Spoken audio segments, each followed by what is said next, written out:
सब परिवार उनको बुलाया था और उनके कार्यक्रम 4-5 घंटे तक एक साथ किए।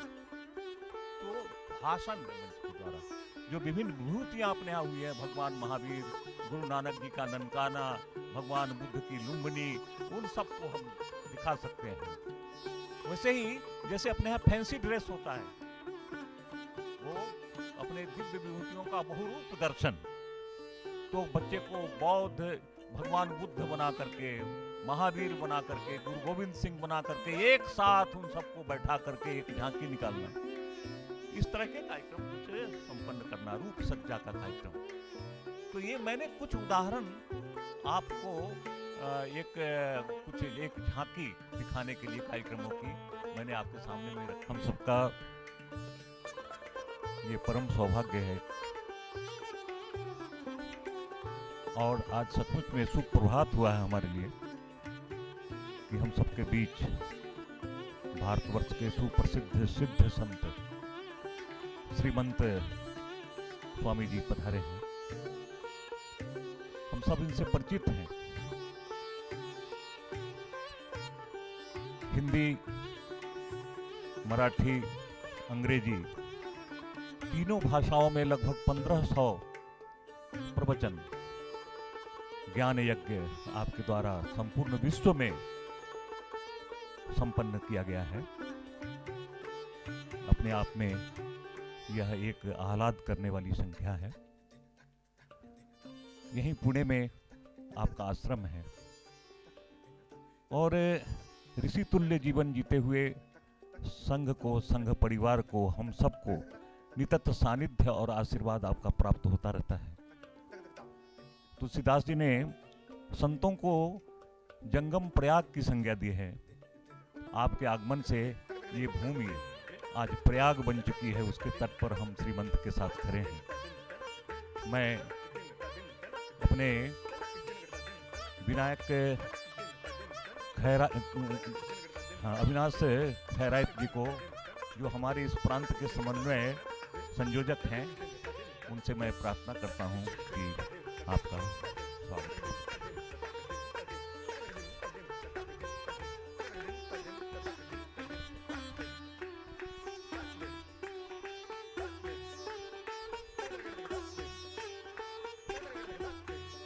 वर्णानाम अर्थसंघानाम रसानां छंदसामपि मंगलानां च कर्तारौ वंदे वाणी विनायकौ।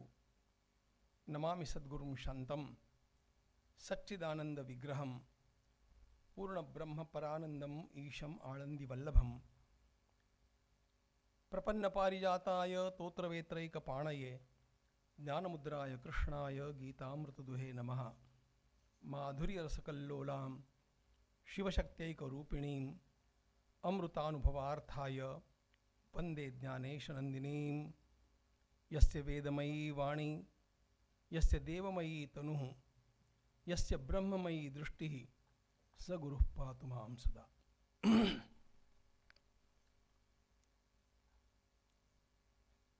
समन्वय मंच के तत्वावधान में यहाँ पर हम लोगों को आज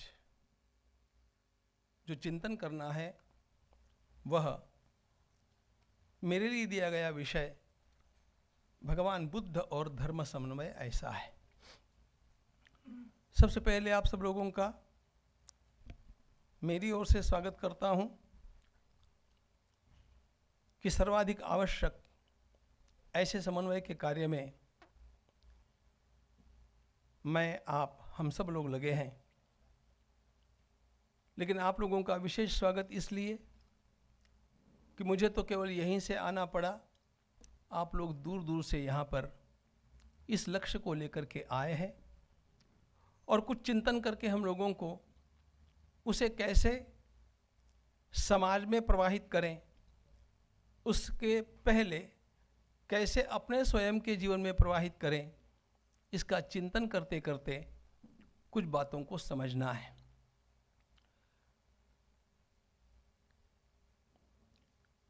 भगवान वेदव्यास जी महाराज ने एक बड़ा महत्वपूर्ण सूत्र हम लोगों को दिया। उन्होंने ब्रह्म सूत्रों की रचना की। ब्रह्म सूत्रों की रचना के अंतर्गत उन 555 सूत्रों में चौथा सूत्र उन्होंने बड़ा महत्वपूर्ण लिख दिया, अथा तो ब्रह्म जिज्ञासा जन्माद्यस्य यतः शास्त्र योनित्वात्, और बाद में वे कहते तत्तु समन्वयात्। ये समन्वय शब्द उन्होंने वहाँ पर तो केवल वैदिक परिधि के लिए ही उपयुक्त किया है, किंतु यही एक शब्द है जिस शब्द का आधार लेकर के हम न केवल भारत को जगा सकते हैं, किंतु भारत की जागृति के साथ संपूर्ण विश्व में भी विश्व बंधुत्व का वातावरण निर्माण कर सकते हैं। संपूर्ण विश्व में विश्व बंधुत्व का वातावरण निर्माण हो, इसी प्रकार की तो घोषणा स्वयं स्वामी विवेकानंद जी ने शिकागो में की थी, और वही भारतीय मनीषियों का लक्ष्य रहा है। कभी भी भारतीय मनीषियों की सोच छोटी नहीं रही, संकुचित नहीं रही, उन्होंने सबका कल्याण चाहा।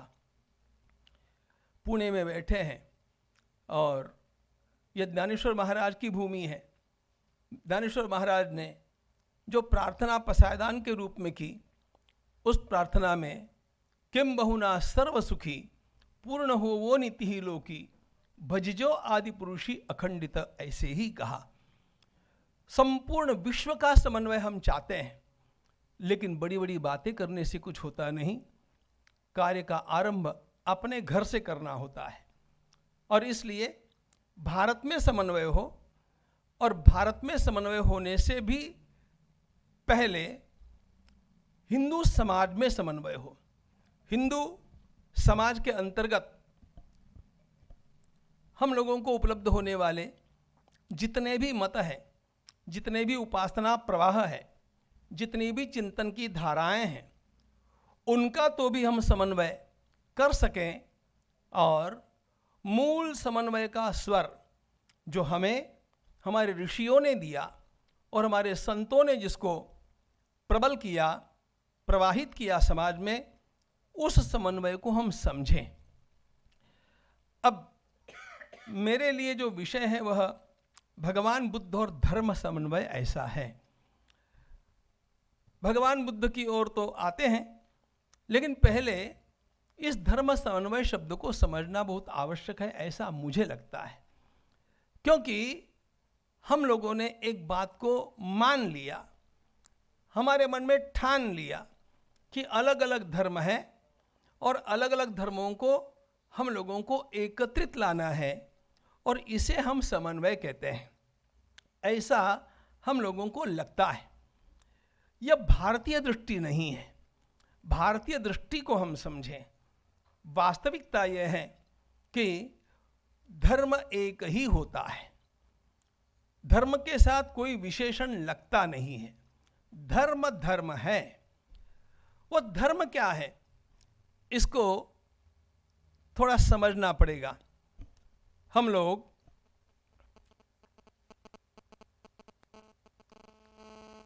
पंचभूतों से ग्रहण किए जाने वाली इस सृष्टि में अपना सारा व्यवहार करते हैं, और यह संपूर्ण सृष्टि जो हम देखते हैं, यह पृथ्वी, जल, तेज, आकाश और वायु, इन पंचमहाभूतों से बनी है, और वह अपना कार्य कर रही है, वो चल रही है।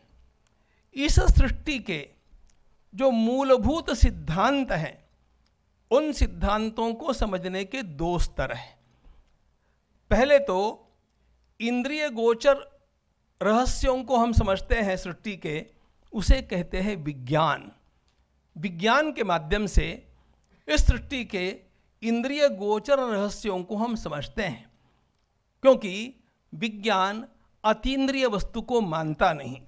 विज्ञान ऐन्द्रिय प्रमाण चाहता है, और इसलिए यह सृष्टि, यह संपूर्ण विश्व कुछ नियमों के आधारित चल रहा है। यह अव्यवस्थित नहीं है, इसके अंतर्गत एक व्यवस्था है। उस व्यवस्था को समझने के लिए हम लोग बाहर की भौतिक शक्तियों का जब चिंतन करते हैं, और उसको जानने के लिए जब प्रयोगशालाओं में अनुसंधान करते हैं, और उन अनुसंधानों के माध्यम से निष्कर्षों पर पहुंचते हैं, उसे कहते हैं विज्ञान। विज्ञान ने ही गुरुत्वाकर्षण की खोज की, विज्ञान ने ही इस विद्युत का उपयोग कैसे किया जा सकता है ये हम लोगों को बताया। यह भौतिक विज्ञान सृष्टि की इन बाहरी दृश्य शक्तियों के रहस्यों को खोजता है और उसका उपयोग मानव जीवन को सुखी बनाने के लिए कैसे किया जाए ये बतलाता है। यह है विज्ञान का काम।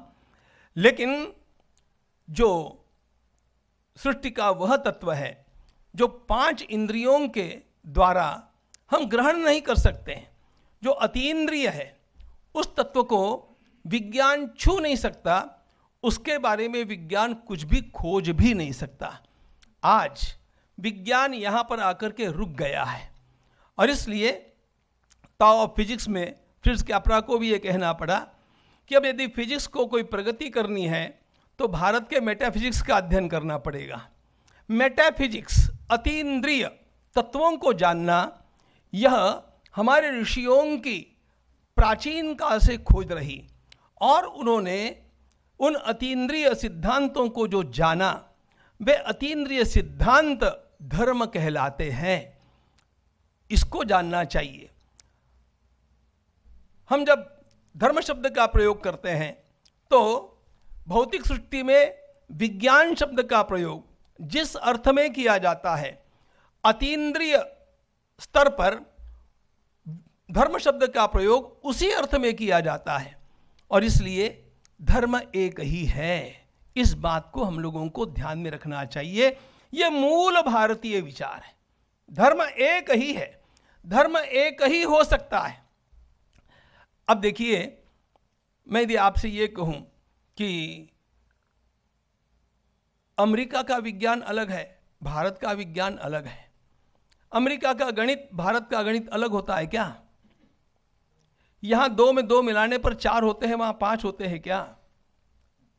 जैसे गणित के नियम यहां पर और विदेशों में एक ही है, जैसे पदार्थ विज्ञान के फिजिक्स के नियम यहां पर और कहीं पर भी एक ही है, केमिस्ट्री के नियम यहां पर जैसे है वैसे कहीं पर भी जाएंगे तो एक ही रहेंगे।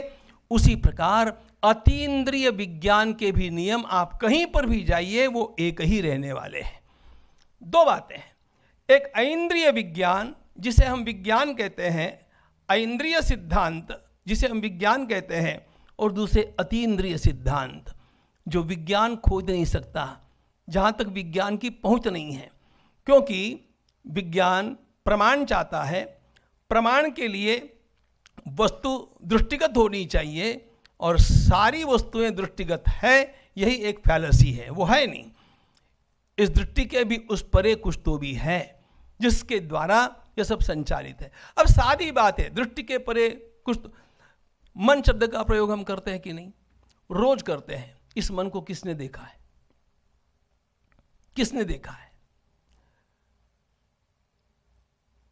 मन नापा नहीं जाता, मन आंखों से देखा नहीं जाता, मन हाथों से छुआ नहीं जाता, लेकिन मन होता है।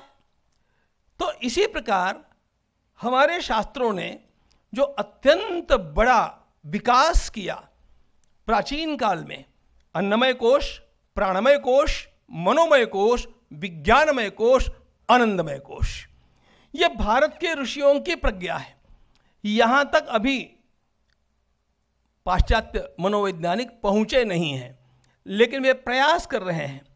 तो मूल बात हम लोगों को आज के संदर्भ में इतना ही देखना चाहिए कि धर्म समन्वय ऐसा जब हम कहते हैं, उस समय अनेक प्रकार के धर्मों का हम लोग एकत्रित लाने का प्रयास कर रहे हैं।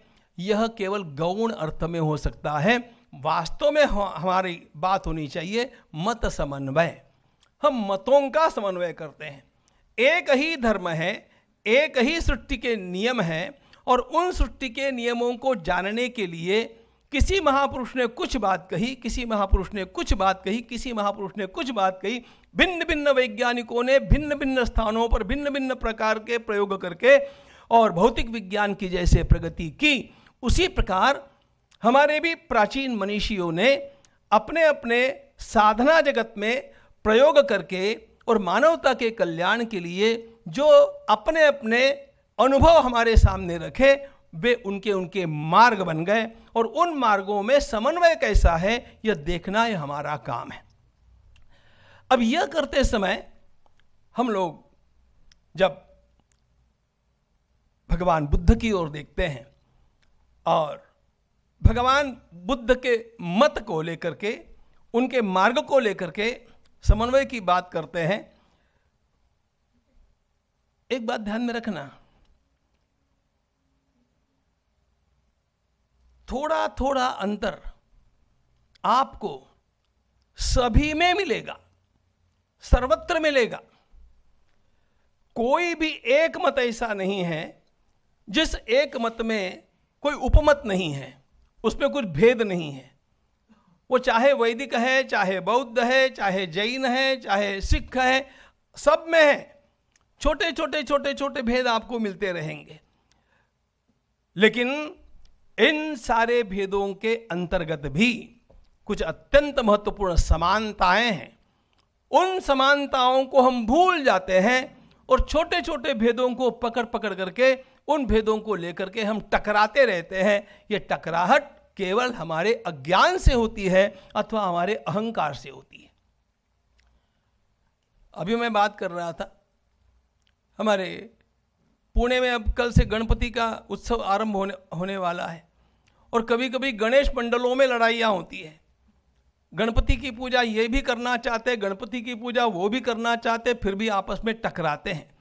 ये टकराहट गणपति की नहीं है, ये टकराहट हमारी समझदारी की है या समझदारी के अभाव की है। तो हम लोगों को जब हम इस संपूर्ण विश्व के कल्याण की बात सोचते हैं, भारत के उत्थान की बात सोचते हैं, तो समन्वय का विचार सबसे महत्वपूर्ण विचार है, क्योंकि आज इसी विचार से हम लोग बहुत दूर चले गए और हम कहना भूल गए मैं, मेरा पंथ, मैं, मेरे देवता, मैं, मेरा मार्ग, यही कहना हम लोगों ने आरंभ कर दिया। लेकिन हम सब लोग, हम भारत के सारे निवासी एक मार्ग पर चलने वाले पथिक हैं। इस बात को हम ध्यान में रखें। मैं क्यों कहता हूं कि भारत के निवासी एक मार्ग के पथिक हैं? मैंने क्यों भारत के निवासी ऐसे ही कहा? वह इसलिए कहा कि भारत के बाहर से जो जो मत हमारे देश में आए अथवा जहां तहां प्रचलित हुए, उन मतों में और भारत के मतों में बहुत बड़ा अंतर है। सबसे पहले इस अंतर को जानना चाहिए। भारत के बाहर जितने भी ये मत निर्माण हुए, उन मतों में एक आक्रामकता है। Aggressive religions and non aggressive religions, ये पहले हम लोगों को समझना चाहिए।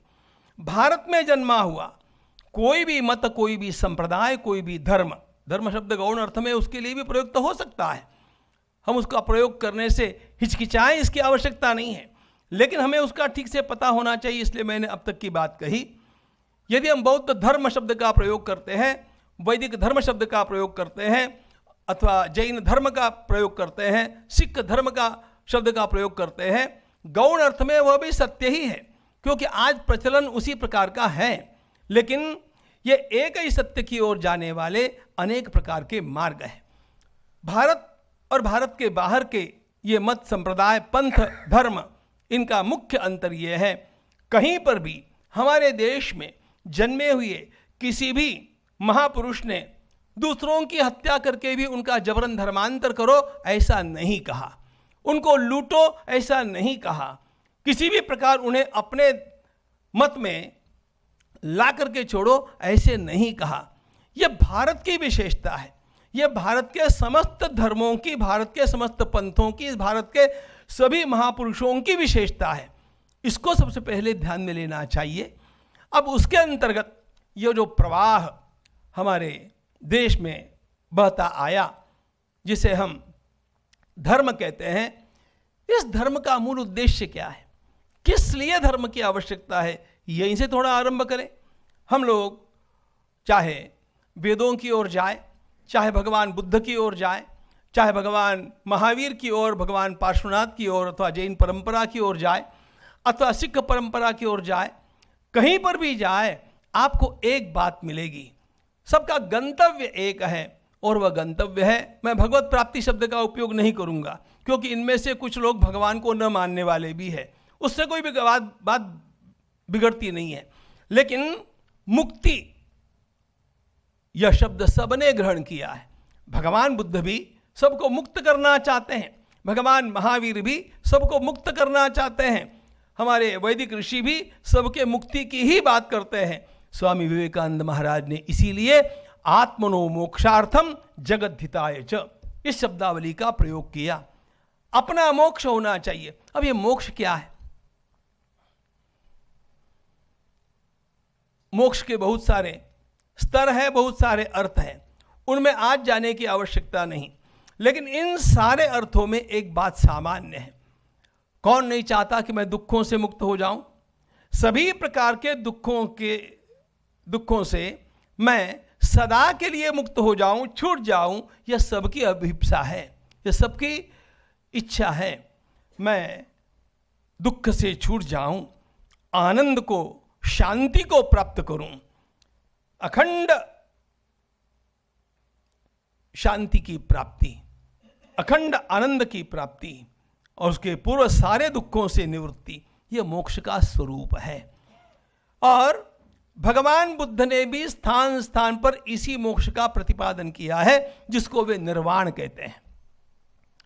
अब इस निर्वाण की प्राप्ति के लिए जो कुछ करना है, उसके लिए भगवान बुद्ध ने हम लोगों को जो एक विलक्षण धारा दी, वह धारा बौद्ध धर्म कहलाती है। बौद्ध साहित्य में उसके भी अनेक छोटे छोटे प्रकार हो गए। अब चाहे बौद्ध, चाहे सनातन वैदिक, चाहे जैन, चाहे अन्य कोई भी मत, इन साधनाओं का, इन धर्मों का जब विचार करते हैं, तब उसमें सबसे पहली बात आती है उनका दर्शन शास्त्र, तत्व विचार। तत्व विचार का एक स्तर होता है, फिर दूसरा स्तर होता है साधना का, और फिर तीसरा स्तर होता है व्यवहार में आचार का।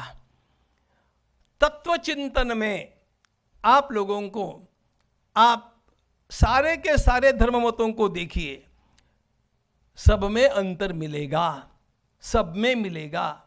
एक वेदों की बात छोड़ दीजिए, वेदों का अर्थ करते समय, वेदांत का अर्थ करते समय हमारे शांकर संप्रदाय का अर्थ, वल्लभ संप्रदाय का अर्थ, रामानुज संप्रदाय का अर्थ, मध्व संप्रदाय का अर्थ, निम्बार्क संप्रदाय का अर्थ, सभी ने भिन्न भिन्न अर्थ कर दिया।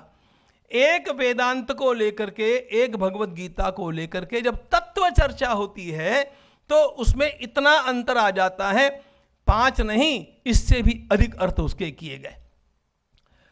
तत्व चर्चा भगवान बुद्ध के साथ भी यही है। माध्यमिक है, योगाचार है, सौत्रांतिक है, ये सारे जो उनके तत्व चर्चा के विषय है, इनमें अंतर है। बौद्ध धर्म के अंदर ही तत्व चर्चा में अंतर है, मतभेद है। एक भगवान शंकराचार्य का विचार ले लेंगे, उनमें भी 3-4 छोटे छोटे संप्रदाय हैं, छोटे छोटे तत्व विचार के अंतर है। मुझे ये कहना है कि हमारी दृष्टि ये होनी चाहिए, तत्व विचार में इस प्रकार का अंतर हरदम रहेगा।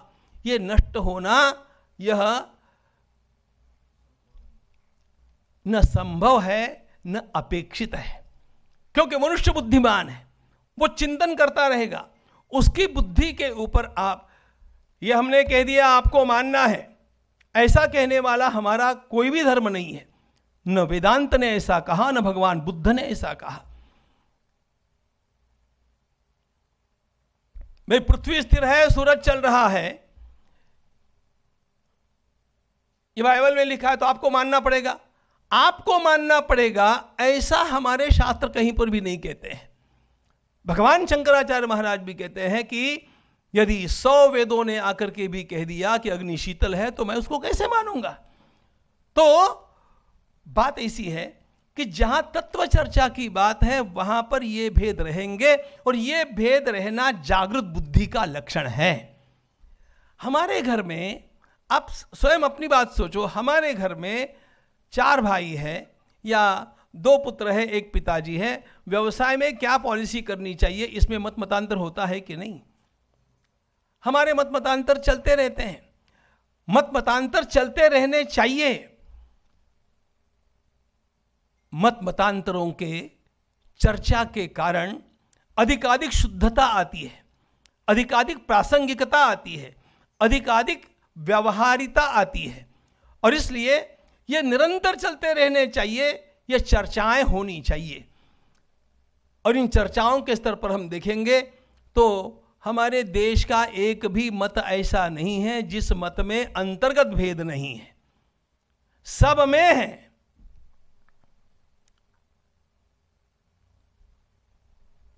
लेकिन ये चर्चा ही सब कुछ नहीं होती है।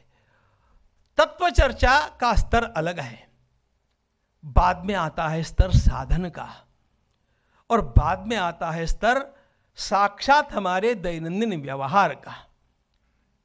अब बात देखिए, भगवान बुद्ध ने स्वयं हम लोगों को जो मार्ग प्रशस्त करके दिखाया, वो इतना सटीक मार्ग, वे स्वयं जिस प्रकार एकाध वैज्ञानिक, किसी ने कुछ कहा है, किसी ने कुछ कहा है, यह बात ग्रहण नहीं करता है, केवल सुन लेता है, ग्रहण करता है, लेकिन उसको स्वयं प्रयोगशाला में जाकर के वो प्रमाणित होता है कि नहीं, ये देखता है। भगवान बुद्ध ने स्वयं अपने जीवन को प्रयोगशाला बनाया। वे स्वयं वैराग्य के प्रभाव से जब अपने राजमहल को छोड़ करके चले, उसके पश्चात 6 वर्षों तक उन्होंने विभिन्न प्रकार की सारी साधनाएं स्वयं करके देखी, स्वयं करके देखी, और स्वयं साधनाओं को करके देखने के पश्चात उनके ध्यान में जो जो बातें जची नहीं, जिन जिन बातों में उनको ऐसे लगा कि अवास्तविक महत्व दिया जाता है, इसकी आवश्यकता नहीं, उन बातों का वे त्याग भी करते रहे, और अंत में जाकर के 6 वर्षों के कठोर साधन के पश्चात वे स्वयं निर्वाण को प्राप्त हुए। उस दिव्य मुक्ति की अवस्था को उन्होंने अनुभव किया। उसको जब उन्होंने अनुभव किया, उससे पूर्व वे स्वयं एक सिद्धांत पर आकर के स्थिर हो गए थे कि किसी भी प्रकार का अतिरेक करना यह हमारे साधन के लिए उपयोगी नहीं है। और इस प्रकार स्वयं गया जी में उस दिव्य समाधि को प्राप्त करने के उपरांत वे धर्मचक्र का प्रवर्तन करने के लिए चल पड़े काशी की ओर। उन्होंने स्वयं इस बात को अनुभव किया। यह अनुभव प्रामाण्य जो है, यह अनुभव प्रामाण्य सबसे बड़ी वैज्ञानिकता है, सबसे बड़ी वैज्ञानिकता है। किसी ने कहा मैंने मान लिया, किसी ने कहा मैंने किसी और के ऊपर थोपना आरंभ कर दिया, इसे वैज्ञानिकता नहीं कहते, इसे भले आप श्रद्धा कहिए। लेकिन भगवान बुद्ध का यह धर्म इतना वैज्ञानिक है कि उन्होंने अनुभव प्रामाण्य को ग्रहण किया, और इसलिए बाद में वे अनेक स्थानों पर एक बात कहते जाते हैं, क्या आप लोग ये बात कर रहे हैं, मैंने इसको अनुभव किया है, मैंने इसको अनुभव किया है। यही वैज्ञानिक पद्धति है। वैज्ञानिक पद्धति से अनुभव लेने के पश्चात उस परम शांति का, उस दुख रहित स्थिति का अनुभव लेने के पश्चात वे स्वयं अत्यंत बड़ी करुणा से उसी प्रकार की अनुभूति सबको प्राप्त कैसे हो जाए, इसके लिए चल पड़े। और इसके लिए चल पड़ने के बाद में उनके साथ जो अनेक संवाद हुए, उन संवादों का अर्थ करते करते बौद्ध मत निर्माण हो गया। भगवान बुद्ध ने स्वयं जो मैंने अनुभव किया वो सबको प्राप्त होना चाहिए, इस करुणा से इस बात को किया। आपको आपत्ति न हो तो तुकाराम महाराज का एक वचन में कहना चाहूंगा, सेवितो हा रस वाटतो आनिका। अरे मैंने इसका सेवन किया है, आपको भी मैं परोसना चाहता हूं, आपको ठीक लगे तो ग्रहण करना। यह बात स्वसंवेद्य आत्म तत्व के बारे में, यह बात हमारे संतों ने भी कही। मेरी यह आत्मानुभूति होनी चाहिए, और इस आत्मानुभूति के आधार पर करुणा को लेकर के जब लोकोद्धार के लिए भगवान बुद्ध चले, तब उन्होंने जो सिद्धांत प्रदान किए, अब देखिए ये सिद्धांत कितने कितने पूरी तरह हमारे सारे धर्म मतों के साथ मेल खाने वाले हैं। मैं भगवान बुद्ध के सिद्धांत बतलाता जाऊंगा। आप चाहे भगवान महावीर के उपदेशों से अथवा हमारे भगवान पतंजलि के उपदेशों से उनको टैली कर सकते हैं, भगवत गीता से कर सकते हैं, श्रीमद् भागवत से कर सकते हैं, हमारे संत वांग्मय से कर सकते हैं। क्या कहा भगवान बुद्ध ने? भगवान बुद्ध ने जो मार्ग हम लोगों के सामने रखा, वह मार्ग वे सबसे बड़ी बात बतलाते हैं, 4 आर्य सत्यों की बात। इस संसार में दुख है, इसको पहले ध्यान में लो। हम लोगों को संसार दुखमय लगता ही नहीं है, क्योंकि हम लोग अभी हमारे नशे में होते हैं। यौवन का नशा, अज्ञान का नशा, संपत्ति का नशा और आजकल सत्ता का भी नशा। नशे में होने वाली अनुभूति सत्य नहीं होती है, यथार्थ नहीं होती है। भगवान बुद्ध कहते हैं कि पहले इस बात को ध्यान में लीजिए, यह संसार दुखमय है। फिर कहते हैं दुखमय ऐसे ही नहीं है, दुख का कुछ कारण है। फिर कहते हैं इस दुख को हम दूर कर सकते हैं, और उस दुख को दूर करने के लिए एक यथावत उत्तम मार्ग है। यह भगवान बुद्ध के द्वारा कहे गए 4 आर्य सत्य है, इनको आर्य सत्य कहते हैं। और इन आर्य सत्यों को अपने जीवन में उस मार्ग को लाना हो तो क्या करना पड़ेगा? भगवान बुद्ध कहते हैं 2 प्रकार उन्होंने कहे। एक तो अष्टांगिक मार्ग कहा और एक पंचशील का उपदेश किया।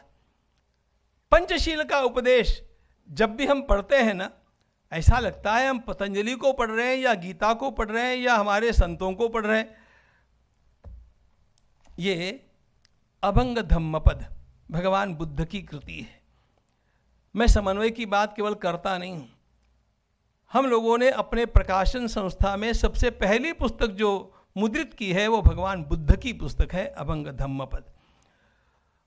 और जब इस अभंग धम्मपद के अभंगों का वाचन मैंने सोलापुर में किया, तो आपको क्या बताऊं, वो मैंने हमारे बौद्ध बंधुओं के सामने ही किया था।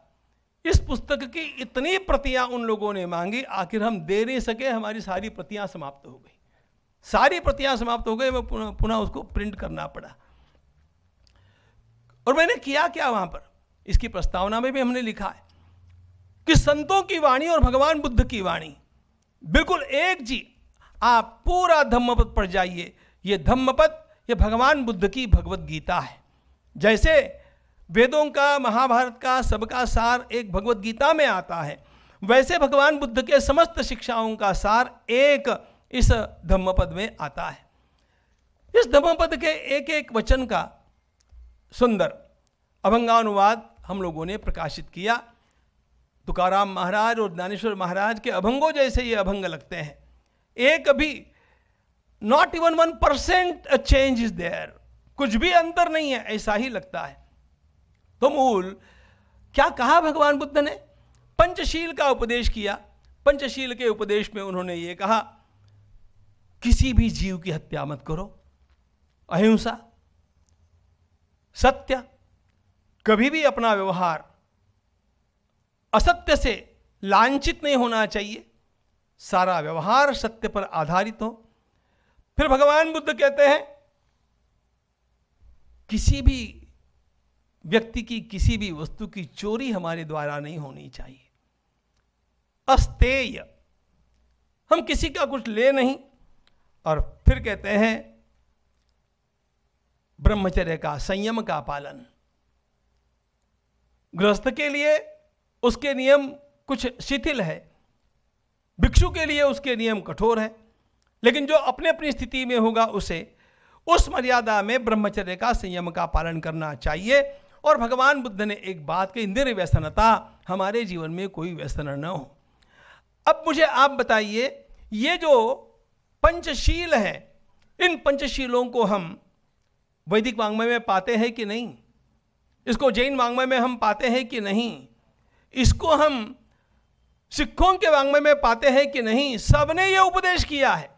इसलिए भगवान बुद्ध का पंचशील का उपदेश यह हमारे संपूर्ण समाज के लिए है, और इसमें 1% भी हम लोगों को उनसे अलग होने की आवश्यकता नहीं, अलग सोचने की ही आवश्यकता नहीं। मानव जाति के कल्याण के लिए यह उपदेश है। अब ऐसा कौन सा हमारा संप्रदाय है जिसमें सत्य नहीं है, सत्य की महत्ता नहीं है, अहिंसा की महत्ता नहीं है, संयम की महत्ता नहीं है? हम चोरी न करें ऐसा नहीं कहा गया है, हम व्यसनी न बने ऐसा नहीं कहा गया है। हमारे सारे संप्रदाय पंचशील पर आधारित है। इन पंचशीलों के माध्यम से संपूर्ण हमारी मनस्थिति का और साधना का पूर्ण समन्वय हो सकता है। मैंने आपको एक बात कही, तत्व चर्चा के स्थान पर समन्वय पूर्ण करने की आवश्यकता ही नहीं है। वो बौद्धिक चर्चा है, बुद्धि के स्तर पर है, बुद्धि के स्तर पर चर्चाएं चलती हैं, वो चलती रहनी चाहिए। वो हमारे एक एक भगवान बुद्ध की बात काहे को करते हैं? वेदांत भगवत गीता के श्लोकों का अर्थ करते समय भगवान शंकराचार्य, रामानुजाचार्य, वल्लभाचार्य, निम्बार्काचार्य अलग अलग मत देते हैं। वो तत्व चर्चा के मत है, लेकिन भक्ति में सब एक है। तत्व की चर्चा बुद्धि से होती है। हम भी बुद्धि से अपने घर में चर्चाएं करते हैं। किसी बात को लेकर के भाई भाई का मतभेद हो सकता है। हमारे देश के राजनीतिक वातावरण में मैं एक घर में गया, एक भाई का एक पक्ष है, दूसरे का दूसरा पक्ष है। अब वो उनकी चर्चाएं चलती हैं, तो वो इतने हॉट डिस्कशन के मानो एक दूसरे के साथ लड़ पड़ेंगे, लेकिन जब भोजन के लिए बैठते तो भाई भाई है। ये जो बात है ना, बौद्धिक स्तर पर चर्चाएं हैं, लेकिन हम अंततोगत्वा इस भारत के पुत्र हैं और भारत माता की संतानें होने के कारण हम बंधु हैं। यह बात, और जब हम साधन और व्यवहार के स्तर पर आते हैं, हमारे पंचशील हमें पूरी तरह समन्वय करके दिखाते हैं। अब देखिए, भगवान बुद्ध ने अष्टांगिक मार्ग कहा। अब ये अष्टांगिक मार्ग जो है,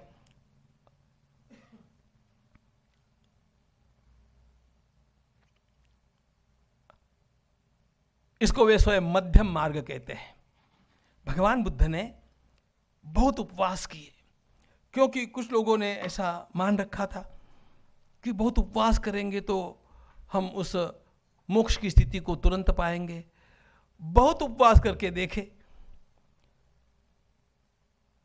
बहुत मंत्रों का जप तप भी करके देखा, बहुत प्राणायाम आदि भी करके देखा। ये बहुत करते करते उनके ध्यान में एक आया कि ये जहां जहां बहुत शब्द आ गया वहां वहां गड़बड़ी हो गई। इसलिए इन सारे अतिरेकों को टालना चाहिए। सारे अतिरेकों को टाल करके गोल्डन मीन, मध्यम मार्ग, एक संतुलन का मार्ग अपनाना चाहिए। भगवान बुद्ध ने वो संतुलन का मार्ग हम लोगों को दिया। और इस संतुलन के मार्ग में वे कहते हैं कि हमारी दृष्टि सम्यक होनी चाहिए। हमारी दृष्टि किसी भी प्रकार हमें पाप की ओर न ले जाए, इस प्रकार की व्यवस्थित होनी चाहिए। हमारे मन में आने वाले संकल्प शुभ होने चाहिए। हमारी वाणी से हम जब बोलते हैं तब वह वाणी सत्यपूत होनी चाहिए, दूसरों का हित करने वाली होनी चाहिए, दूसरों को प्रिय लगने वाली होनी चाहिए। हमारा कर्मांत, हमारे किए जाने वाले कर्म, हमारी आजीविका, हमारा व्यायाम, हमारी स्मृति और हमारी समाधि, एकाग्रता, ये सब सही दिशा में चलने वाले होने चाहिए। अब मुझे आप ये बताइए, ये सारी बातें हम लोगों को भगवत गीता में मिलती है, जैन परंपरा में मिलती है, सिख परंपरा में मिलती है, और इसलिए इन स्तरों पर तो भगवान बुद्ध ने हम लोगों के समन्वय का मार्ग प्रशस्त कर दिया। उनकी विशेषता क्या थी? उनकी सबसे बड़ी विशेषता क्या थी? यदि ये मार्ग इस देश में उसके पहले भी प्रचलित है, तो भी भगवान बुद्ध की विशेषता क्या थी? भगवान बुद्ध ने दो बातें कही जो बड़ी महत्वपूर्ण बातें हैं। पहली बात, उन्होंने किसी भी प्रकार की तत्व चर्चा से अपने मुख को मोड़ लिया, तत्व चर्चा नहीं की। आत्मा है कि नहीं, यह प्रश्न उन्हें कितनी बार पूछा गया, भगवान बुद्ध ने मौन रखा।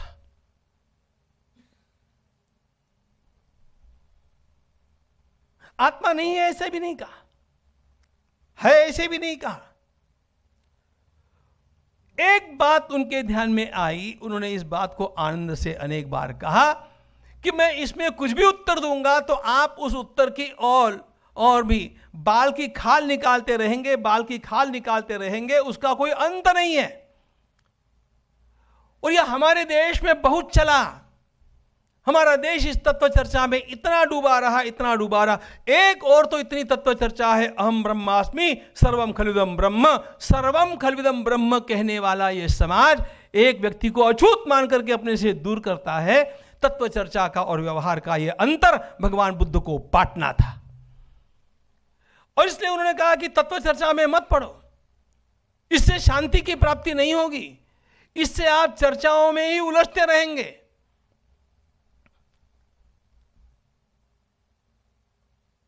और इन सारी चर्चाओं में हमारा पुणे शहर बड़ा जोरदार है। आप बाहर जाकर के एक भाषण कीजिए और फिर देखिए क्या क्या प्रतिक्रियाएं आती है और कैसे कैसे चर्चा होती है। समर्थ रामदास स्वामी ने कहा, करंटे जाहले सर्वे जो तो बुद्धि से सांगतो। चर्चा की बात करने को सब तैयार है, बौद्धिक स्तर पर कुश्ती करने को सब तैयार है, लेकिन किसी को यह कहेंगे कि भैया वहां पर बड़ी बाढ़ आई है, सेवा के लिए चलो, ये हमारा काम थोड़ी है। ये चर्चा जिन लोगों को वास्तव में सेवा करनी होती है, जिन लोगों को वास्तव में लोगों का कल्याण करना होता है, उन लोगों को चर्चाओं से बचना चाहिए। यह भगवान बुद्ध का बहुत बड़ा संदेश है। चर्चाएं करने वाले लोग बहुत ज्यादा प्रत्यक्ष सेवा कार्य नहीं कर सकते हैं। भगवान बुद्ध ने चर्चाओं से मुख मोड़ लिया।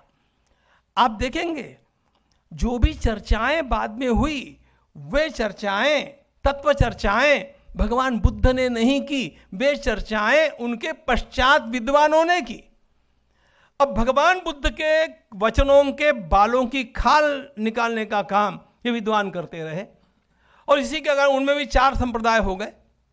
जहां विद्वान इकट्ठे होंगे वहां संप्रदाय निर्माण होंगे ही होंगे।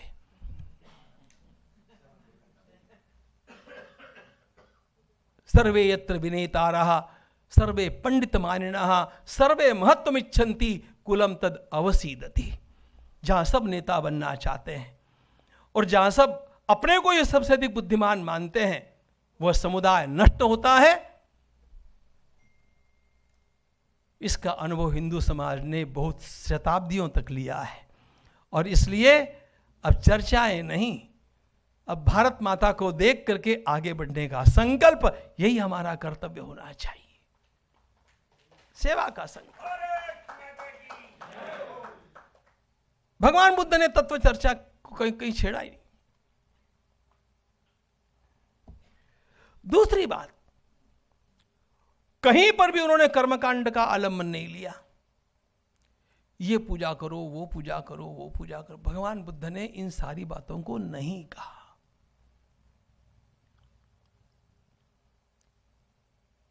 क्योंकि कर्मकांड में अपने आप ही अनेक प्रकार के भेद निर्माण हो जाते हैं, और कर्मकांड की जटिलता में वैसे भी सामान्य मनुष्य अधिक अधिक अधिक डूबता जाता है। यह भगवान बुद्ध का अनुभव रहा होगा, इसलिए उन्होंने कर्मकांड का प्रतिपादन नहीं किया। मूर्ति पूजा का प्रतिपादन भी नहीं किया। लेकिन एक बात आपको बतला देता हूं, बुद्ध धर्म में मूर्ति पूजा है कि नहीं, मैंने स्वयं बौद्ध विहारों में जा करके देखा है। भगवान बुद्ध की अतीव सुंदर प्रतिमा, उस प्रतिमा की पंचोपचार पूजा, गंध पुष्प धूप दीप नैवेद्य, ये सब कुछ इतना ही नहीं, मैं सिक्किम और भूटान के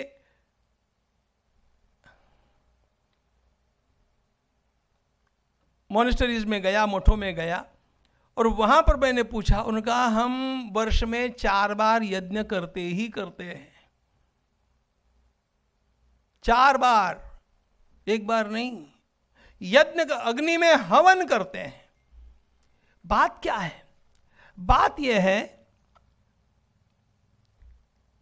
ये मनुष्य के मन की आवश्यकताएं हैं। कोई भी कितना भी मूर्ति पूजा का खंडन करें, लेकिन अपने आप ही मनुष्य का मन साकार चाहता है। निराकार परमात्मा की बात वेदांत ने की, निराकार परमात्मा की बात भगवत गीता में भी आई, किंतु भगवान ने एक बात कह दी कि भैया देखो, ये बात बड़ी कठिन है। बात गलत है क्या? गलत नहीं है, कठिन है। और इसलिए भगवान रमण महर्षि से एक ने एक प्रश्न पूछा, आपके लिए बतलाता हूं।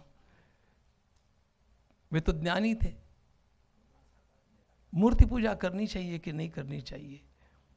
उन्होंने कहा, जब तक मैं शरीर हूं, यह भाव अवशिष्ट है, तब तक मूर्ति की पूजा करने में क्या आपत्ति है? मूल बात, भगवान बुद्ध के पश्चात ये अनेक धाराएं उनके ही मत में चली, उनके ही धर्म में चली, और यदि उनके ही धर्म के, उनके ही मत के अंतर्गत इन बातों को ये लोग चला ले सकते हैं, तो अपने आप उनका समन्वय वैदिकों की मूर्ति पूजा के साथ भी हो सकता है। भगवान पार्श्वनाथ की मूर्ति की पूजा की जाती है, वहां पर भी समन्वय हो सकता है। मूल बात क्या है? मूल बात, भगवान बुद्ध को एक बार एक प्रश्न पूछा गया, बड़ा महत्वपूर्ण प्रश्न है। वे स्वयं बैठे हैं और दीर्घनख नाम के सन्यासी ने प्रश्न पूछा। भगवान बुद्ध ने बोलते समय उनको उत्तर दिया कि देखो, अपना मन खुला होना चाहिए, अपना मन खुला होना चाहिए। किसी भी विरोधी मत का आदर करने जितना वह प्रगल्भ होना चाहिए। सत्य का मैंने ही अनुभव कर लिया है, इस प्रकार का अहंकार रख करके यदि मैंने अपने खुलेपन का त्याग कर दिया, तो इसका अर्थ यह होगा कि साक्षात सत्य ने भी आकर के आपके दरवाजे पर दस्तक दी तो भी आप उसको खोलेंगे नहीं। सत्य ने भी आकर के दस्तक दी तो आप उसको खोलेंगे नहीं। इसलिए अपने मन को खुला रखना चाहिए। अब ये मन को खुला रखने की बात जो भगवान बुद्ध कहते हैं ना, ये बात अत्यंत महत्वपूर्ण बात है। और इसी खुले मन से हम किसी को भी उसकी योग्यता के अनुसार उसका साधन करने की अनुमति दे देते हैं, तो आगे चल करके वह भी परिपक्व होते होते इन बातों को समझ जाता है कि इन बातों की मुझे आवश्यकता नहीं है। लेकिन इन बातों की मुझे आवश्यकता नहीं है, इसकी अनुभूति उसमें जागृत होने दो। अपनी बात को उसके ऊपर मत थोपो। भगवान बुद्ध ने जब ये कहा आत्मदीपो भव, हम अपने कॉन्शियसनेस से इन बातों का निर्णय करें, विवेक से निर्णय करें। भगवान महावीर निरंतर विवेक की बात करते हैं। तो मेरा विवेक मुझे यह कहता है ना कि मैं अपनी बात को किसी के ऊपर थोपूं नहीं। वो अपने मार्ग से चल रहा है, इस मार्ग से चलते चलते उसको भी यह बोध प्राप्त होगा। और इसलिए मैं अपने मन को खुला रखूं, स्वयं अनुभव लेकर के सीखने का मार्ग हम सभी के लिए खुला रखें। ऐसा करते करते अपने आप क्रोध, लोभ, मोह, इन बातों से यह मन अधिकाधिक मुक्त होता जाता है और सभी दुर्गुणों का निराश हो गया, चित्त शांत हो गया, किसी प्रकार से दुख का उसको अनुभव नहीं होता। इस निर्वाण की प्राप्ति तक पहुंचने के ये सारे मार्ग उपयोगी हो सकते हैं। भगवान बुद्ध ने इन बातों को बार बार कहा। भगवान बुद्ध का शून्यवाद, उसका जब विचार किया जाता है ना, बौद्ध साहित्य में जिनका सबसे बड़ा अधिकार माना गया तत्व चर्चा में, उन नागार्जुन ने स्वयं ये कहा कि यह शून्य अभाव का वाचक नहीं है, यह शून्य जिसको वेदांत में ब्रह्म कहते हैं उसका वाचक है। वेदांत का ब्रह्म और भगवान बुद्ध का शून्य, ये दोनों एक ही बातें हैं। सर्वालंबन धर्मैश्च सर्वतत्वैरशेषतः सर्वक्लेशाशये शून्यम न शून्यम परमार्थतः। भगवान बुद्ध के शून्य को अभाव मान लिया गया। अभाव मान लेंगे तो तत्व चर्चा ही नहीं हो सकती, क्योंकि सारी बातों का अनुभव करने वाला कोई न कोई तत्व होना चाहिए। आनंद ने एक बार भगवान बुद्ध से पूछा कि क्या ये सभी का अभाव आप कहते हैं तो कुछ भी नहीं है, सब कुछ अस्थिर है आप कहते हैं, तो फिर इस अस्थिरता का अनुभव करने वाला भी कुछ नहीं है। भगवान बुद्ध ने उनके उस संवाद में एक बात कही। उनका आनंद देखो, सागर के ऊपर लहरें उठती हैं, लहरें उठती हैं और लहरें सागर में विलीन होती है। लहरों का उठना और उनका विलीन होना, इससे जल में कोई अंतर नहीं आता है, जल तो जल ही है। उसी प्रकार एक तत्व के ऊपर यह सब उठता है और पुनः विलीन होता जाता है। इसमें और वेदांत के आत्म तत्व में कोई अंतर नहीं है। इन बातों को हम जानें और इन बातों को हम व्यवहार के स्तर पर सब लोगों के साथ पंचशील का, अष्टांगिक योग का और मध्यम मार्ग का आलम्बन लेकर के और प्रचार करते हुए यदि चलते हैं तो किसी भी प्रकार का मतभेद हम लोगों को ध्यान में नहीं आएगा।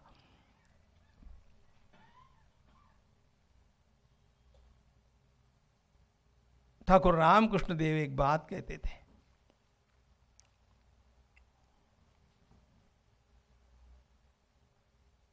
शायद वो आपने सुनी भी होगी। अंधशाला के कुछ छात्र सर्कस देखने के लिए ले जाए गए, तो उनको हाथी देखना था। हाथी के पास सबको ले गए और हाथी को अब वो देखेंगे कैसे, स्पर्श करके देखा। तो देखने के पश्चात जब वो वहाँ से चले तो उनमें विवाद हो गया, हाथी कैसा था। एक ने कहा डाली जैसा है, एक ने कहा रस्सी जैसा है, एक ने कहा खंभे जैसा है, एक ने कहा दीवार जैसा है। अब हाथी खंभे जैसा है कि डाली जैसा है कि रस्सी जैसा है कि दीवार जैसा है। जिसके हाथ में हाथी की सूंड आ गई उसने कहा हाथी डाली जैसा है। जिसने हाथी के पग पकड़ लिए, पग को टटोल लिया, उसने कहा हाथी खंभे जैसा है। जिसने उसकी पूंछ ही अपने हाथ से स्पर्श करके देखी तो उसने कहा हाथी रस्सी जैसा है। और जिसने पीठ पर हाथ फेरा उसने कहा हाथी दीवार जैसा है। हाथी दीवार जैसा भी है, हाथी पूंछ जैसा भी है, हाथी खंभे जैसा भी है और हाथी डाली जैसा भी है। यही भगवान महावीर का अनेकांतवाद है। स्याद्वाद या अनेकांतवाद का यही अर्थ है। सत्य का वह अत्यंत विलक्षण सूर्य मैंने अपनी अनुभूति से उसके जिन किरणों को प्राप्त किया उन किरणों के अनुसार मैंने अपनी अभिव्यक्ति को किया, मेरी अभिव्यक्ति ही पूर्ण है, ऐसा जब तक नहीं कहा जाता तब तक समन्वय संभव होता है। और यह भगवान बुद्ध ने कहा कि केवल मैं कहता हूं इसलिए मत मानो, आत्मदीपो भव, आप स्वयं अनुभव लेकर के देखो, किवाड़ खुले रखो, किवाड़ खुले रखो। यह अनेकांतवाद, यह अपने मन के द्वारों को खुले रखने की बात, यह धर्म समन्वय का, विभिन्न प्रकार के मतों के समन्वय का मूल आधार है। और इस आधार को हमारी पूरी परंपरा ने परिपुष्ट किया है। इस आधार के विरोध में हमारी परंपरा में कभी कुछ भी नहीं हुआ है। यदि कुछ हुआ भी है तो वह भगवान श्री राम ने और शिव जी ने नहीं किया है, राम जी के बंदर और शिव जी के भूतों ने किया है।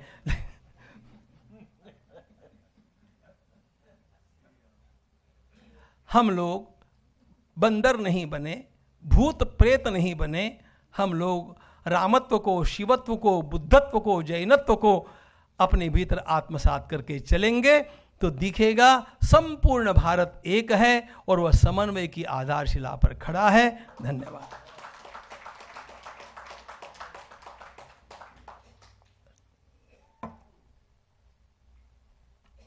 मुझे आज तक किसी ने पानी नहीं पिलाया। भगवान बुद्ध ने स्वयं जो मैंने अनुभव किया वो सबको प्राप्त होना चाहिए, इस करुणा से इस बात को किया। आपको आपत्ति न हो तो तुकाराम महाराज का एक वचन मैं कहना चाहूंगा, सेवितो हा रस वाटतो आनिका। अरे मैंने इसका सेवन किया है, आपको भी मैं परोसना चाहता हूं, आपको ठीक लगे तो ग्रहण करना। यह बात स्वसंवेद्य आत्म तत्व के बारे में, यह बात हमारे संतों ने भी कही।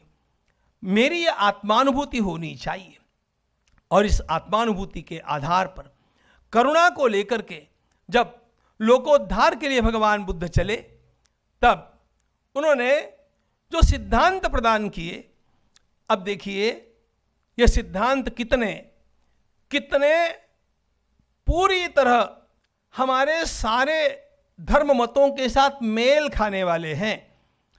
मैं भगवान बुद्ध के सिद्धांत बतलाता जाऊंगा।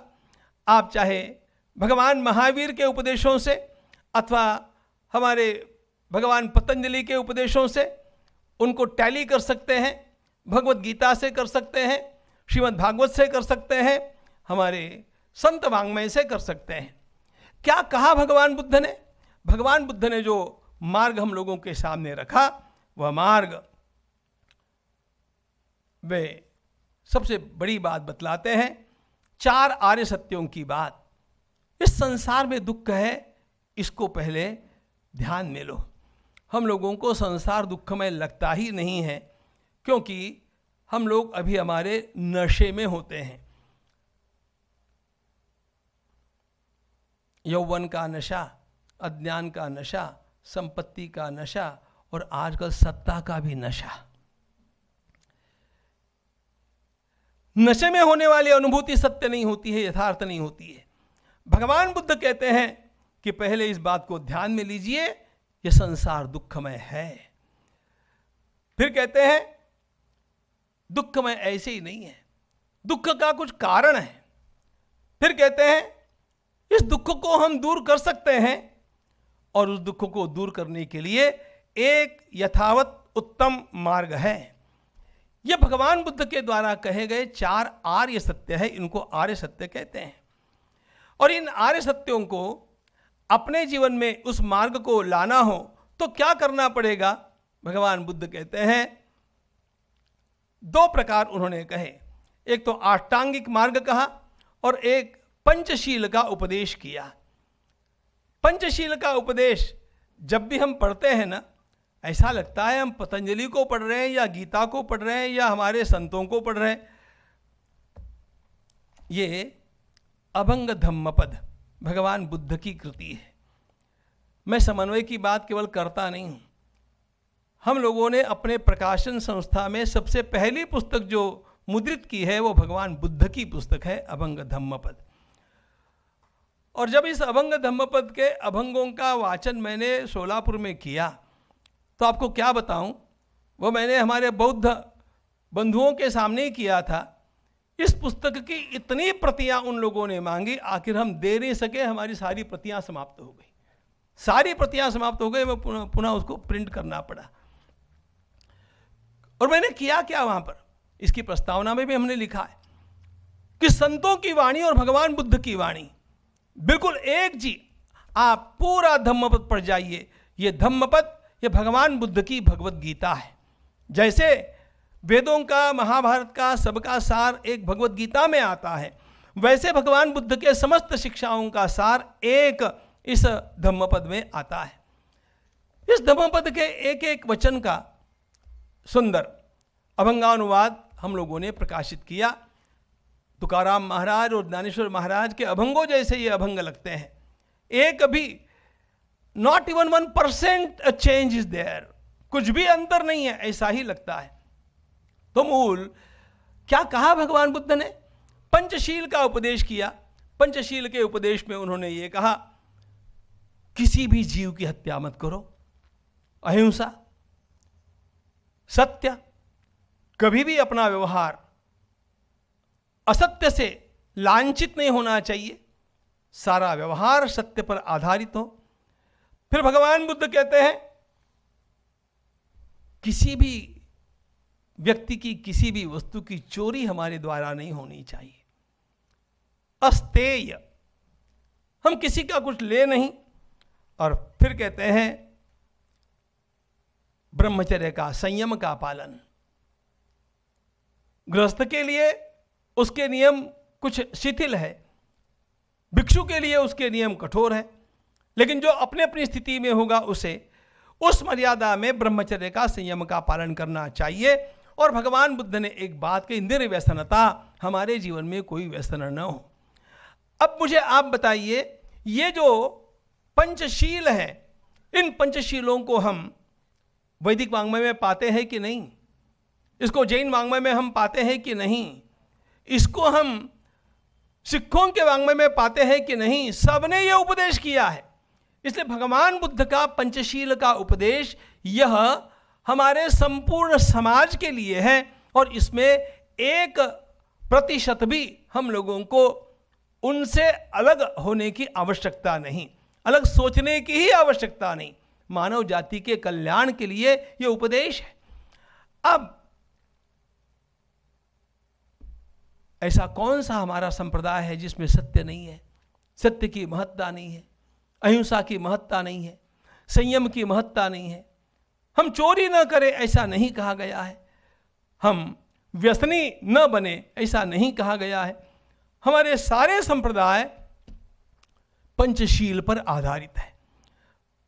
इन पंचशीलों के माध्यम से संपूर्ण हमारी मनस्थिति का और साधना का पूर्ण समन्वय हो सकता है।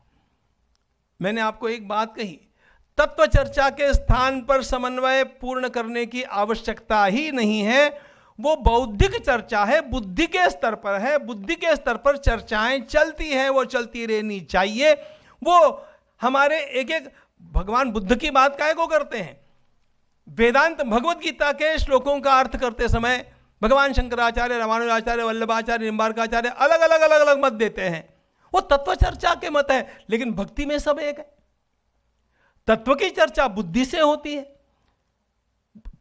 हम भी बुद्धि से अपने घर में चर्चाएं करते हैं। किसी बात को लेकर के भाई भाई का मतभेद हो सकता है। हमारे देश के राजनीतिक वातावरण में मैं एक घर में गया, एक भाई का एक पक्ष है, दूसरे का दूसरा पक्ष है।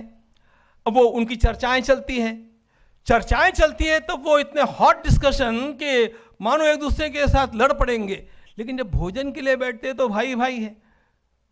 ये जो बात है ना, बौद्धिक स्तर पर चर्चाएं हैं, लेकिन हम अंततोगत्वा इस भारत के पुत्र हैं और भारत माता की संतानें होने के कारण हम बंधु हैं।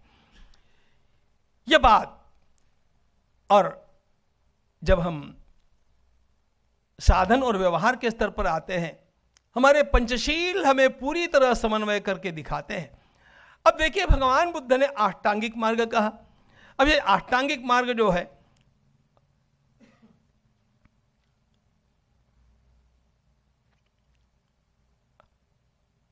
इसको वे स्वयं मध्यम मार्ग कहते हैं। भगवान बुद्ध ने बहुत उपवास किए, क्योंकि कुछ लोगों ने ऐसा मान रखा था कि बहुत उपवास करेंगे तो हम उस मोक्ष की स्थिति को तुरंत पाएंगे। बहुत उपवास करके देखे, बहुत मंत्रों का जप तप भी करके देखा, बहुत प्राणायाम आदि भी करके देखा। ये बहुत करते करते उनके ध्यान में एक आया कि ये जहां जहां बहुत शब्द आ गया वहां वहां गड़बड़ी हो गई, इसलिए इन सारे अतिरेकों को टालना चाहिए। सारे अतिरेकों को टाल करके गोल्डन मीन, मध्यम मार्ग, एक संतुलन का मार्ग अपनाना चाहिए। भगवान बुद्ध ने वो संतुलन का मार्ग हम लोगों को दिया, और इस संतुलन के मार्ग में वे कहते हैं कि हमारी दृष्टि सम्यक होनी चाहिए। हमारी दृष्टि किसी भी प्रकार हमें पाप की ओर न ले जाए, इस प्रकार की व्यवस्थित होनी चाहिए। हमारे मन में आने वाले संकल्प शुभ होने चाहिए। हमारी वाणी से हम जब बोलते हैं तब वह वाणी सत्यपूत होनी चाहिए, दूसरों का हित करने वाली होनी चाहिए, दूसरों को प्रिय लगने वाली होनी चाहिए। हमारा कर्मांत, हमारे किए जाने वाले कर्म, हमारी आजीविका, हमारा व्यायाम, हमारी स्मृति और हमारी समाधि, एकाग्रता, ये सब सही दिशा में चलने वाले होने चाहिए। अब मुझे आप ये बताइए, ये सारी बातें हम लोगों को भगवत गीता में मिलती है, जैन परंपरा में मिलती है, सिख परंपरा में मिलती है, और इसलिए इन स्तरों पर तो भगवान बुद्ध ने हम लोगों के समन्वय का मार्ग प्रशस्त कर दिया। उनकी विशेषता क्या थी? उनकी सबसे बड़ी विशेषता क्या थी? यदि ये मार्ग इस देश में उसके पहले भी प्रचलित है तो भी भगवान बुद्ध की विशेषता क्या थी? भगवान बुद्ध ने दो बातें कही जो बड़ी महत्वपूर्ण बातें हैं। पहली बात, उन्होंने किसी भी प्रकार की तत्व चर्चा से अपने मुख को मोड़ लिया, तत्व चर्चा नहीं की। आत्मा है कि नहीं, यह प्रश्न उन्हें कितनी बार पूछा गया, भगवान बुद्ध ने मौन रखा।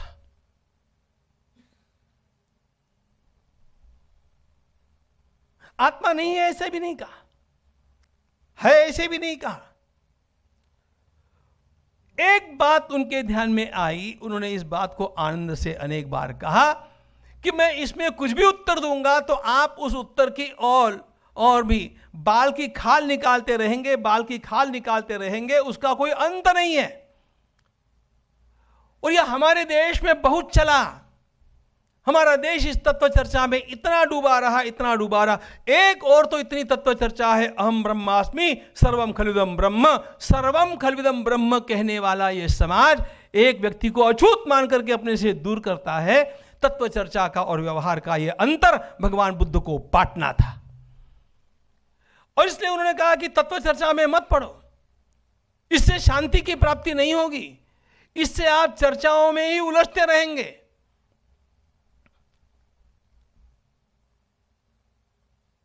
और इन सारी चर्चाओं में हमारा पुणे शहर बड़ा जोरदार है।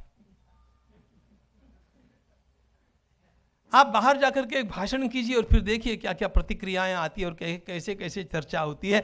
समर्थ रामदास स्वामी ने कहा, करंटे जाहले सर्वे जो तो बुद्धि से सांगतो। चर्चा की बात करने को सब तैयार है, बौद्धिक स्तर पर कुश्ती करने को सब तैयार है, लेकिन किसी को यह कहेंगे कि भैया वहां पर बड़ी बाढ़ आई है, सेवा के लिए चलो, ये हमारा काम थोड़ी है। ये चर्चा,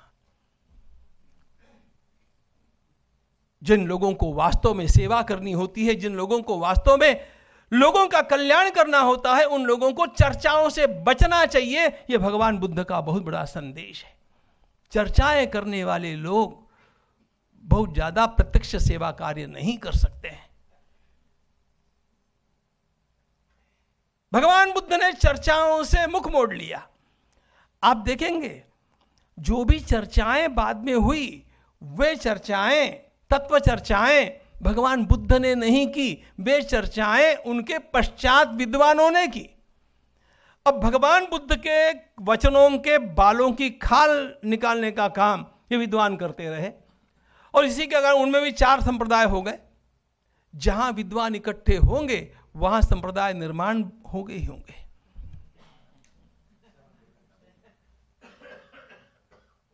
सर्वे यत्र विनेतारः सर्वे पंडित मानिनः सर्वे महत्वमिच्छन्ति कुलम तद अवसीदति। जहां सब नेता बनना चाहते हैं और जहां सब अपने को ये सबसे अधिक बुद्धिमान मानते हैं, वह समुदाय नष्ट होता है।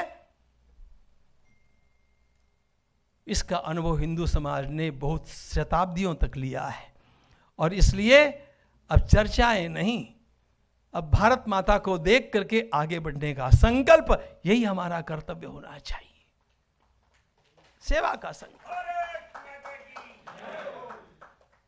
भगवान बुद्ध ने तत्व चर्चा को कहीं कहीं छेड़ा ही नहीं। दूसरी बात, कहीं पर भी उन्होंने कर्मकांड का आलम्बन नहीं लिया। ये पूजा करो, वो पूजा करो, वो पूजा करो। भगवान बुद्ध ने इन सारी बातों को नहीं कहा।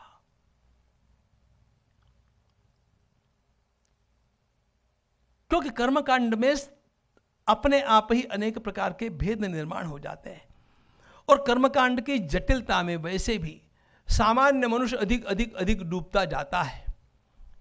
यह भगवान बुद्ध का अनुभव रहा होगा, इसलिए उन्होंने कर्मकांड का प्रतिपादन नहीं किया। मूर्ति पूजा का प्रतिपादन भी नहीं किया। लेकिन एक बात आपको बतला देता हूं,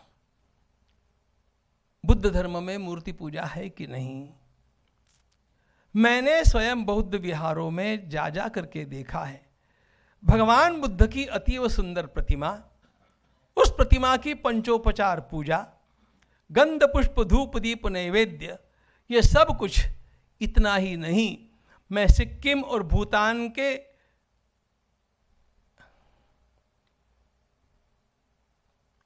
मॉनेस्टरीज में गया, मठों में गया, और वहां पर मैंने पूछा, उन्होंने कहा हम वर्ष में 4 बार यज्ञ करते ही करते हैं। 4 बार, एक बार नहीं। यज्ञ का अग्नि में हवन करते हैं। बात क्या है? बात यह है, यह मनुष्य के मन की आवश्यकताएं हैं। कोई भी कितना भी मूर्ति पूजा का खंडन करें, लेकिन अपने आप ही मनुष्य का मन साकार चाहता है। निराकार परमात्मा की बात वेदांत ने की, निराकार परमात्मा की बात भगवद गीता में भी आई, किंतु भगवान ने एक बात कह दी कि भैया देखो, ये बात बड़ी कठिन है। बात गलत है क्या? गलत नहीं है, कठिन है। और इसलिए भगवान रमण महर्षि से एक ने एक प्रश्न पूछा, आपके लिए बतलाता हूं। वे तो ज्ञानी थे, मूर्ति पूजा करनी चाहिए कि नहीं करनी चाहिए? उन्होंने कहा, जब तक मैं शरीर हूं यह भाव अवशिष्ट है, तब तक मूर्ति की पूजा करने में क्या आपत्ति है? मूल बात, भगवान बुद्ध के पश्चात ये अनेक धाराएं उनके ही मत में चली, उनके ही धर्म में चली, और यदि उनके ही धर्म के, उनके ही मत के अंतर्गत इन बातों को ये लोग चला ले सकते हैं, तो अपने आप उनका समन्वय वैदिकों की मूर्ति पूजा के साथ भी हो सकता है। भगवान पार्श्वनाथ की मूर्ति की पूजा की जाती है, वहां पर भी समन्वय हो सकता है। मूल बात क्या है? मूल बात, भगवान बुद्ध को एक बार एक प्रश्न पूछा गया, बड़ा महत्वपूर्ण प्रश्न है। वे स्वयं बैठे हैं और दीर्घनख नाम के सन्यासी ने प्रश्न पूछा।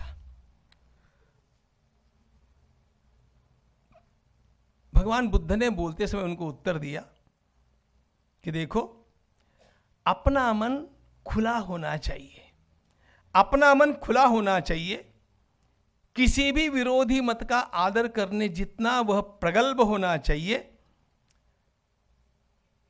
सत्य का मैंने ही अनुभव कर लिया है, इस प्रकार का अहंकार रख करके यदि मैंने अपने खुलेपन का त्याग कर दिया तो इसका अर्थ यह होगा कि साक्षात सत्य ने भी आकर के आपके दरवाजे पर दस्तक दी तो भी आप उसको खोलेंगे नहीं।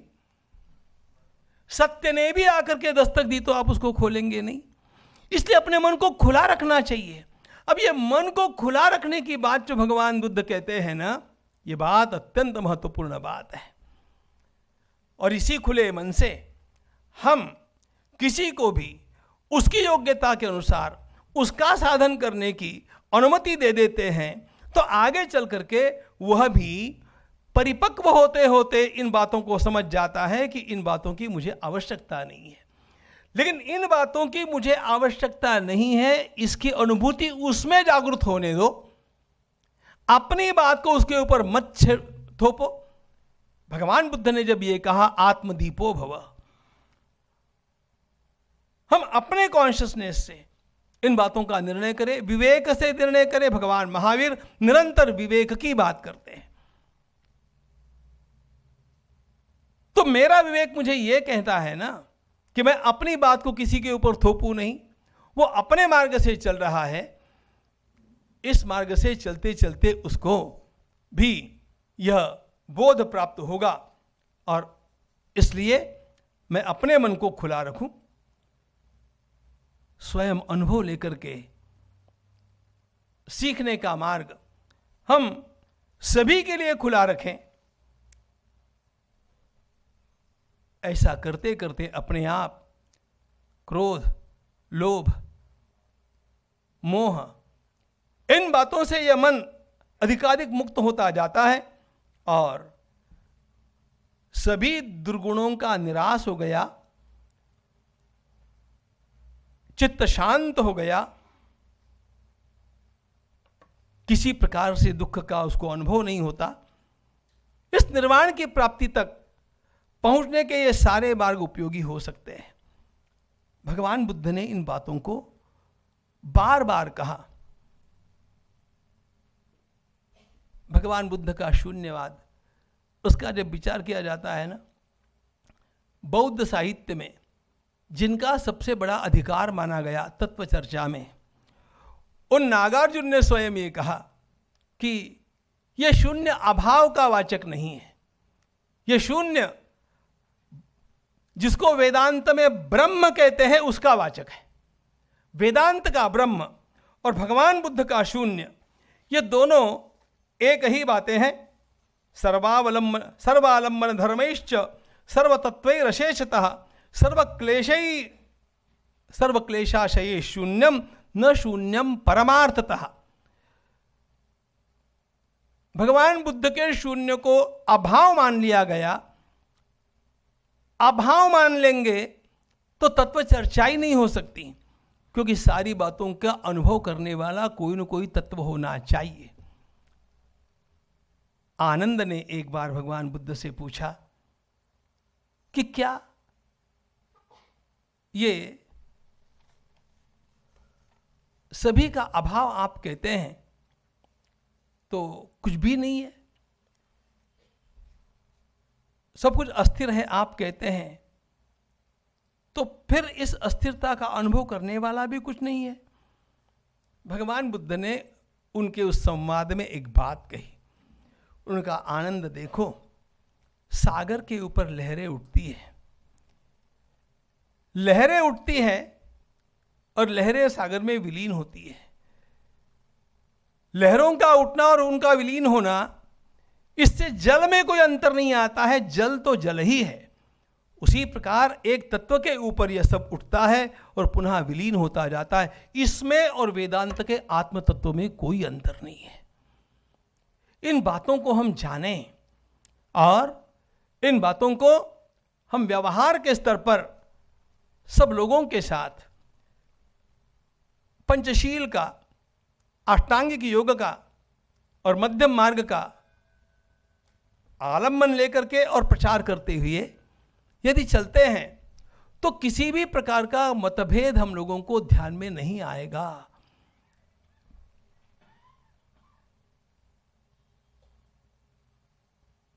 ठाकुर रामकृष्ण देव एक बात कहते थे,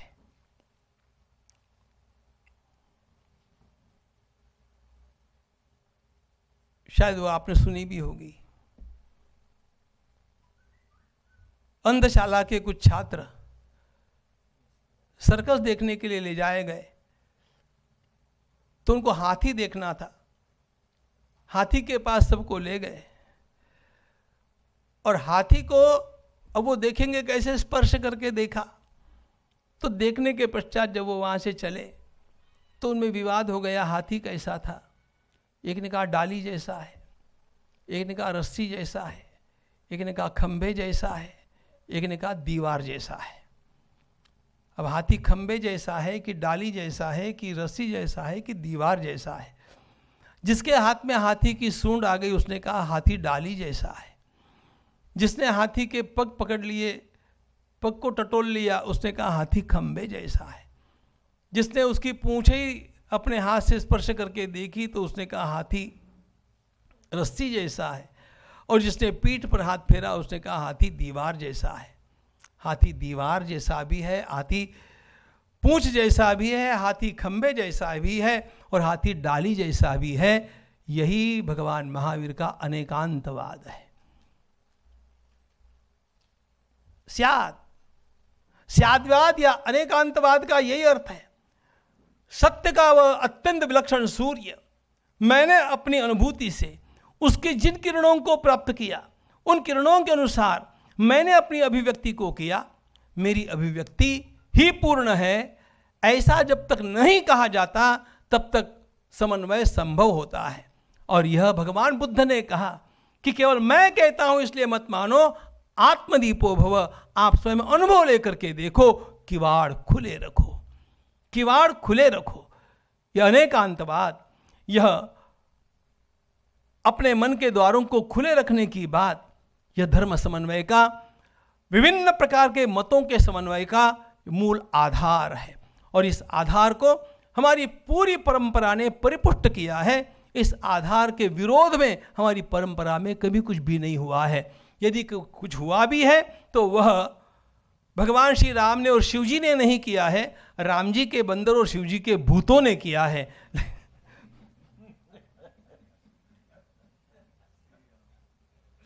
हम लोग बंदर नहीं बने, भूत प्रेत नहीं बने।